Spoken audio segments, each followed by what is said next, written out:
بسم اللہ الرحمن الرحیم۔ دنیا اور آخرت کے بعد ایک اور عالم ہے جس کو برزخ کہتے ہیں۔ مرنے کے بعد اور قیامت سے پہلے تمام انس و جن کی ارواح حسب مراتب اس میں رہنا ہوتا ہے، اور روح کہیں بھی ہو جسم کے ساتھ اس کا تعلق رہتا ہے۔ قبر پر آنے والے کو پہچانتی ہے، اور یہ کہنا کہ فلاں کی روح فلاں کے اندر چلی گئی یا اس نے دوبارہ جنم لیا، یہ عقیدہ قرآن و حدیث کے خلاف ہے۔ حدیث شریف میں ہے جب مسلمان مرتا ہے اس کی راہ کھول دی جاتی ہے کہ جہاں چاہے جائے۔ سعید بن مسیب رضی اللہ تعالی عنہ سے مروی ہے، حضرت سلیمان فارسی عبداللہ بن سلام رضی اللہ تعالی عنہ باہم ملے، ایک دوسرے سے کہا کہ اگر مجھ سے پہلے کوئی انتقال کرو تو مجھے خبر دینا کہ وہاں کیا پیش آیا ہے۔ کہا کیا زندہ اور مردے بھی ملتے ہیں؟ یعنی فرمایا ہاں، مسلمان کی روح جنت میں ہوتی ہے، انہیں اختیار ہوتا ہے جہاں چاہے جائے۔ کیا مرنے کے بعد مردے اپنے گھر والوں کو یاد کرتے ہیں؟ دیکھیں، جب کسی انسان کا انتقال ہو جاتا ہے تو وہ مرنے والے شخص کو یہ معلوم ہوتا ہے کہ ہم اس دنیا سے منتقل ہو کر اس دنیا میں یعنی عالم برزخ میں آ گئے ہیں، اور اس کو یہ ساری چیزیں یاد ہوتی ہے کہ ہمارا گھر ہے، مکان ہے، رشتہ دار ہے، عزیز و اقارب ہے، اور ہماری بہن بھائی ہے، اور ہماری ایک فیملی ہے۔ اور یہاں تک کہ جب اس مردے کی روح نکل جاتی ہے، جب اس کو دفنایا جا رہا ہوتا ہے، تو پھر اس وقت وہ مردہ اپنی آنکھوں سے ساری چیزیں دیکھ بھی رہا ہوتا ہے، یعنی کہ اس کو جو روح ہوتی ہے وہ ان ساری چیزوں کو دیکھ رہی ہوتی ہے، اور اس کو یہ پتا ہوتا ہے کہ اب ہمیں کفن پہنایا جا رہا ہے اور اب ہمارے جنازے کو اٹھایا جا رہا ہے۔ لہذا نیک بندہ تو یہاں تک کہتا ہے جب اس کے جنازے کو لوگ اٹھاتے ہیں تو وہ کہتا ہے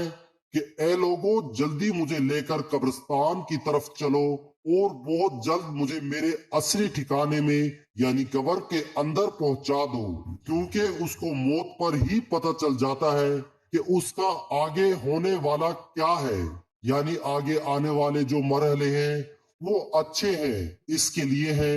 آسان ہے یا سخت ہے، مشکل ہے، وہ پہلے سے پتہ ہو جاتا ہے۔ کیونکہ روح نکلنے کے وقت کی جو سختی ہے روح نکلنے کی، اس سے مردے کو محسوس ہو جاتا ہے، تو مومن بندہ کہتا ہے مجھے جلدی لے کر چلو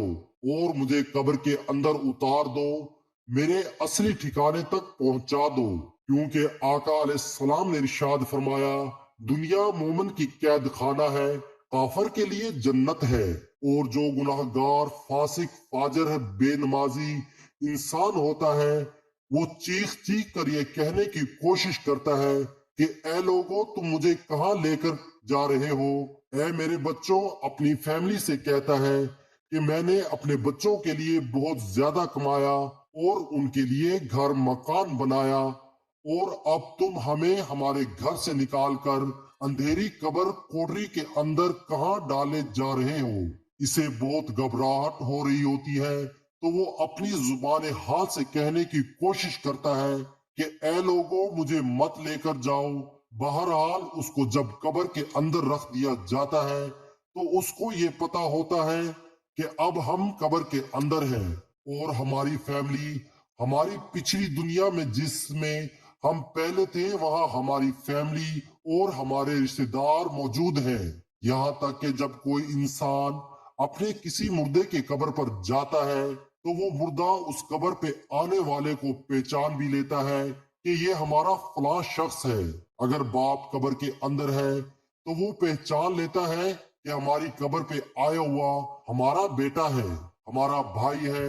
ہمارا رشتہ دار ہے۔ لیکن اگر وہ اپنے گناہوں کی وجہ سے سزائیں بھگت رہا ہوتا ہے قبر میں، تو پھر وہ پہچان کر بھی اس کا کوئی توجہ اور دھیان اس کی طرف نہیں ہوتی ہے۔ اچھا، آپ قبر پر جاتے ہیں تو کیا کہتے ہیں؟ کہتے ہیں کہ نہیں، السلام علیکم یا اہل القبور، اے قبر والو تم پر سلامتی ہو۔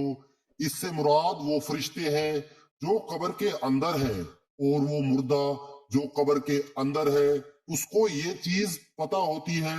وہ پھر وہاں سے یاد بھی کر رہا ہوتا ہے اپنے گھر والوں کو جب وہ یاد کرتا ہے۔ اور آقا علیہ الصلوۃ والسلام نے فرمایا، بخاری کی حدیث ہے، جب کوئی شخص اپنے کسی مرحوم کے لیے، مردے کے لیے احسان ثواب کرتا ہے تو جب اس کے لیے وہ تحفہ بنا کر اس کو پیش کیا جاتا ہے تو وہ بڑا خوش ہوتا ہے اور اس کو ایسی خوشی ملتی ہے اس وقت اس سے پہلے ایسی خوشی اسے کبھی ملی ہوئی نہیں ہوتی ہے۔ جب کوئی بندہ کسی کے لیے احسان ثواب کرتا ہے جو اس وقت اس کو خوشی ملتی ہے تو بہت زیادہ خوش ہوتا ہے۔ تو بہرحال وہ اپنے گھر والوں کو یاد کرتا ہے۔ جو گنہگار بندہ ہوتا ہے اسے یہ دنیا بہت یاد آتی ہے کہ ہم بہت عیش کی زندگی میں تھے، کیونکہ اس کے لیے وہ جنت تھی۔ گنہگار کے لیے تو وہ بڑا عیش، وہ سوچتا جو ہماری وہ زندگی تھی دنیا والی، وہ اس زندگی کو بہت یاد کرتا ہے۔ لیکن جو نیک بندہ ہوتا ہے تو وہ اس کے لیے دنیا قید خانہ ہوتی ہے، اور جو قبر عالم کی جو زندگی ہے یعنی قبر کی زندگی، برزخی زندگی، وہ اس کے لیے جنت والی زندگی ہوتی ہے، کیونکہ اس کے لیے قبر میں جنت کا بچھونا بچھا دیا جاتا ہے۔ نیک بندے کے لیے قبر میں جنت کی کھڑکی کو کھول دیا جاتا ہے، اس کو جنت کا لباس پہنا دیا جاتا ہے، جنت کی خوشبوئیں قبر کے اندر محسوس کرتا ہے۔ وہ نیک انسان جو نیک مردہ ہوتا ہے وہ بڑی راحتوں میں ہوتا ہے، تو اس کے بعد اس کو دنیا کی کسی طرح کی کوئی ٹینشن، کوئی فکر پریشانی نہیں کرتی۔ اب وہ اپنی زندگی میں ہوتا ہے جس میں اس کا اصلی ٹھکانہ ہے، تو وہ اسی میں خوش رہتا ہے۔ اور کچھ نیک لوگ ایسے ہوتے ہیں جب ان کا انتقال ہوتا ہے تو ان کو ایسے سلا دیا جاتا ہے کہ جیسے نئی نویلی دلہن ہوتی، کچھ کی روحیں پرندوں کے فوٹو میں رہتی ہے۔ تو بہرحال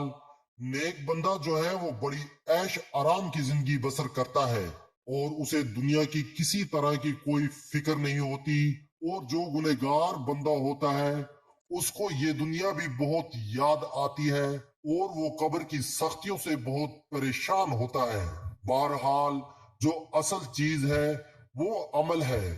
عمل پر یہ ساری چیزیں ہیں۔ اگر انسان کے عمل اچھے ہیں تو موت سے اچھا میسج کوئی نہیں، اور اگر انسان کے عمل خراب ہے تو موت سے برا اس کے لیے پیغام کوئی نہیں ہے۔ قرآن مجید میں اللہ تعالیٰ کا ارشاد ہے، تم اپنے رب سے گڑ گڑا کر اور آہستہ دونوں طریقوں سے دعا کیا کرو، بے شک وہ حد سے بڑھنے والوں کو پسند نہیں کرتا۔ نماز جمعہ رسول اللہ صلی اللہ علیہ وآلہ وسلم کا ارشاد ہے، جو مسلمان میت کی نماز جنازہ 40 نماز ادا کرے جو اللہ کے ساتھ کسی کو شریک نہیں ٹھہراتے، تو اللہ تعالیٰ اس میت کے حق میں ان کی سفارش کو ضرور قبول فرماتا ہے۔ دوسری روایت میں آپ صلی اللہ علیہ وآلہ وسلم کا ارشاد ہے، جس میت کی نماز جنازہ امت مسلمہ کے 100 افراد ادا کر کے اس کی شفاعت کرتے ہیں تو ان کی سفارش اس میت کے حق میں قبول کی جاتی ہے۔ امام ابن قیم رحمۃ اللہ فرماتے ہیں،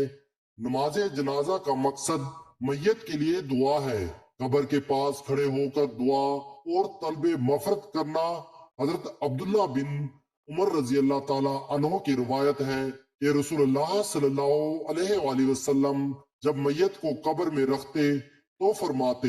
بسم اللہ والا سنتا رسول اللہ، اللہ تعالیٰ کے نام سے اور رسول صلی اللہ علیہ وآلہ وسلم کے طریقے پر۔ نیز حضرت عثمان بن عفان رضی اللہ تعالیٰ عنہ کی روایت ہے، وہ کہتے ہیں کہ جب رسول میت کی تدفین سے فارغ ہوتے